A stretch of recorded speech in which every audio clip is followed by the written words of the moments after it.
Boomerangs. His thoughts, deeds, and words return to him sooner or later with astounding accuracy. This is the law of karma, which is Sanskrit for comeback.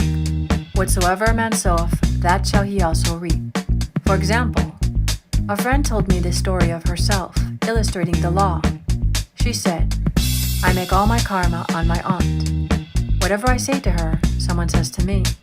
I'm often irritable at home, and one day said to my aunt, who was talking to me during dinner, 'No more talk.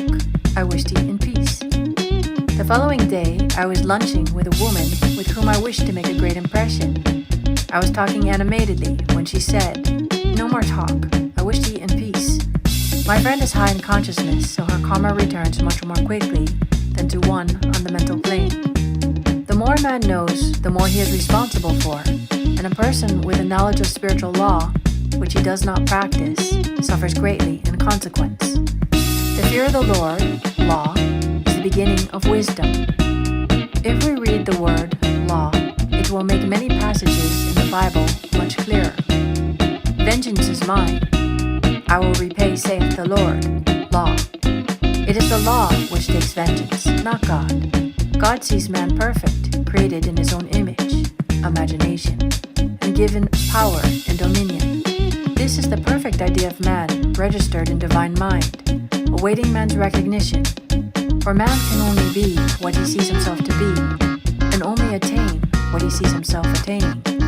Nothing ever happens without an onlooker, is an ancient saying. Man sees first his failure or success, his joy or sorrow, before it swings into visibility on the scene set in his own imagination. We have observed this in a mother picturing disease for her child, or a woman seeing success for her husband. Obedience precedes authority, and the law obeys man when he obeys the law. The law of electricity must be obeyed before it becomes man's servant. When handled ignorantly, it becomes man's deadly foe. So with the laws of mind. For example, a woman with a strong personal will wished she owned a house which belonged to an acquaintance, and she often made mental pictures of herself living in the house.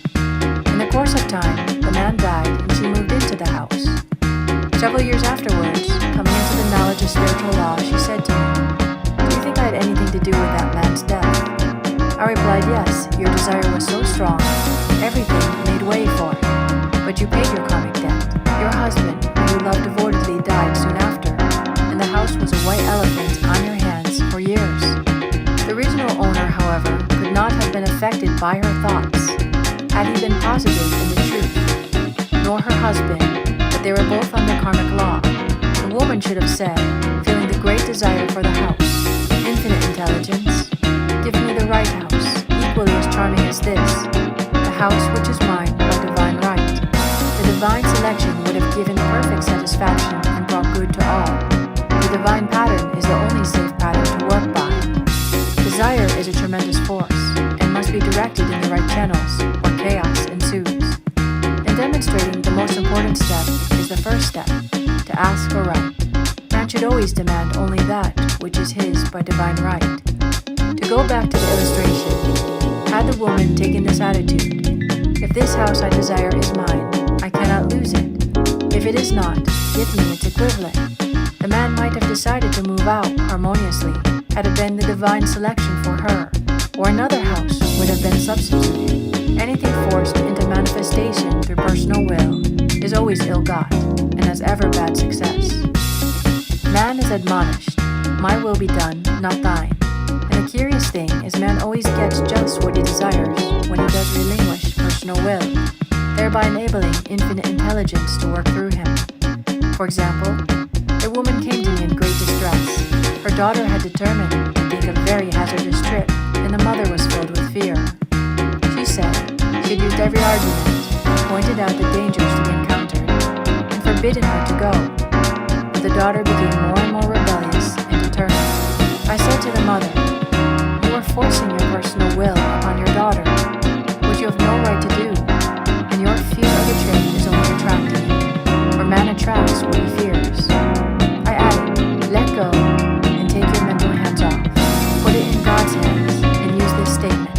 I put this situation in the hands of infinite love and wisdom. If this trip is the divine plan, I bless it and no longer resist. But if it is not divinely planned, I give thanks that it is now dissolved and dissipated. A day or two after that, her daughter said to her, "Mother, I have given up the trip," and the situation returned to its native nothingness. It is learning to stand still, which seems so difficult for man. I have dealt more fully with this law in a chapter on non-resistance. I will give another example of sowing and reaping, which came in the most curious way. A woman came to me saying she had received a counterfeit $20 bill given to her at the bank. She was much disturbed, for, she said, the people at the bank would never acknowledge their mistake. I replied, "Let us analyze the situation and find out why you attracted it." She thought a few moments and explained, "I know it. I sent a friend a lot of stage money just for a joke. So the law had sent her some stage money, or doesn't know anything about jokes." I said, "Now we will call on the law of forgiveness and neutralize the situation."